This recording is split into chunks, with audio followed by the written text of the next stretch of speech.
Yield farming is one of the hottest trends in the decentralized finance world since last year. It has taken the whole ecosystem by storm. It offers investors rewards for locking up their crypto holdings in a DeFi market.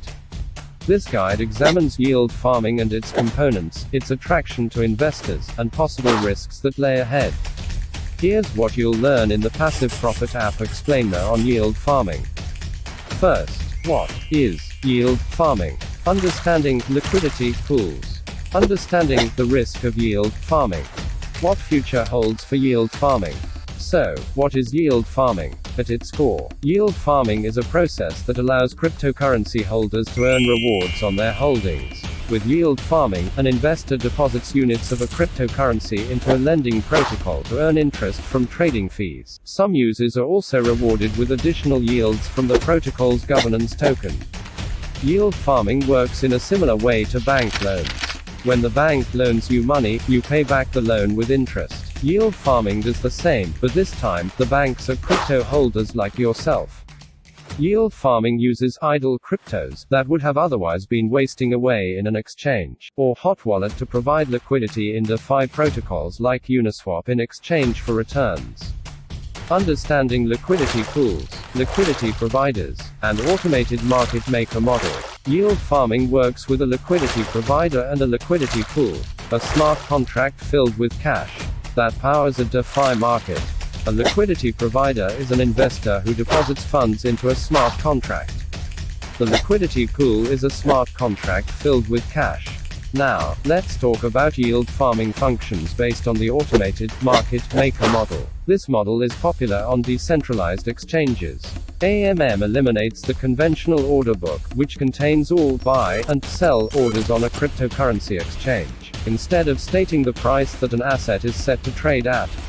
An AMM creates liquidity pools using smart contracts. These pools execute trades based on predetermined algorithms. The AMM model relies heavily on liquidity providers, who deposit funds into liquidity pools.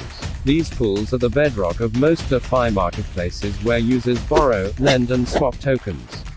DeFi users pay trading fees to the marketplace. The marketplace shares the fees with liquidity providers based on their share of the pool's liquidity. Take Compound, for instance. The protocol provides liquidity to borrowers who want to borrow funds in cryptocurrencies. The Compound finance system does this using smart contracts on the Ethereum blockchain. Liquid providers deposit funds into the liquidity pools. These contracts serve as the matching engine for market participants.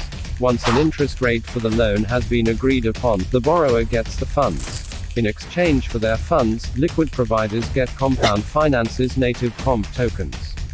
They also get a cut of the interest that the borrowers pay.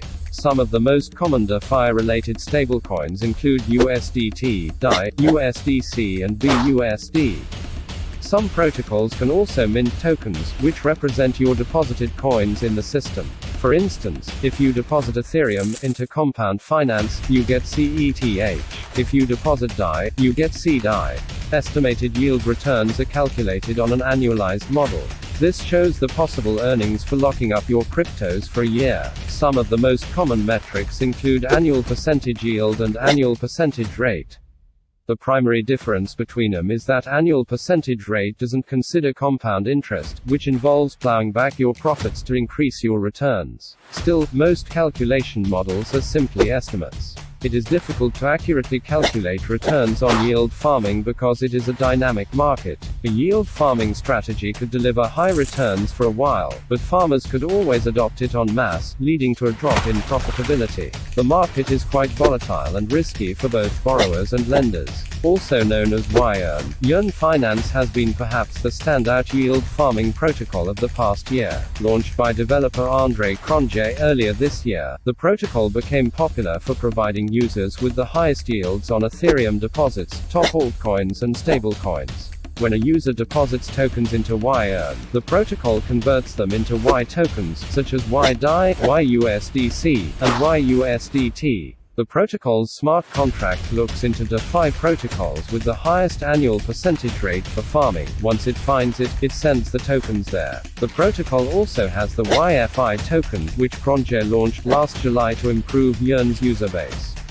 YFI is an ERC20 token that runs on the Ethereum blockchain. It is capped at 30,000 units and has seen its value explode by 122,417.5% since its launch not quite a year ago in July 2020, according to CoinGecko data. At press time, it was trading at 38,629 United States dollars. Should you try yield farming? First, understand its risks. Despite its obvious potential upside, yield farming has its risks.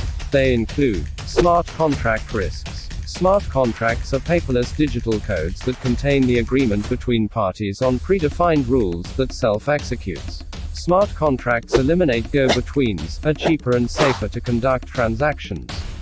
But they are susceptible to attack vectors and bugs in the code.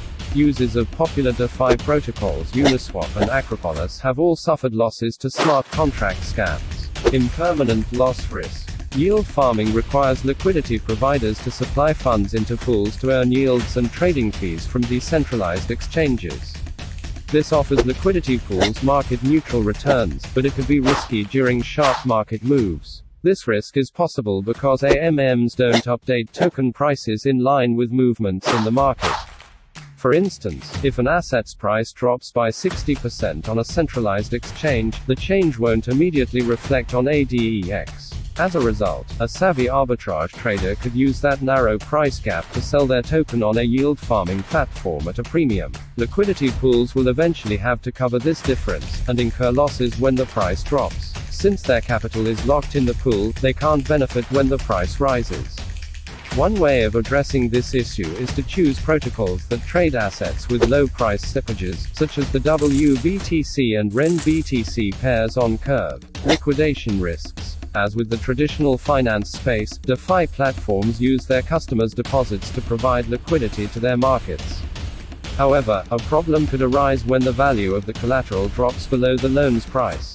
For instance, if you take out a loan in Ethereum collateralized by BTC, a price increase in Ethereum would result in the loan being liquidated as the value of the collateral, BTC, would be less than the value of the Ethereum loan.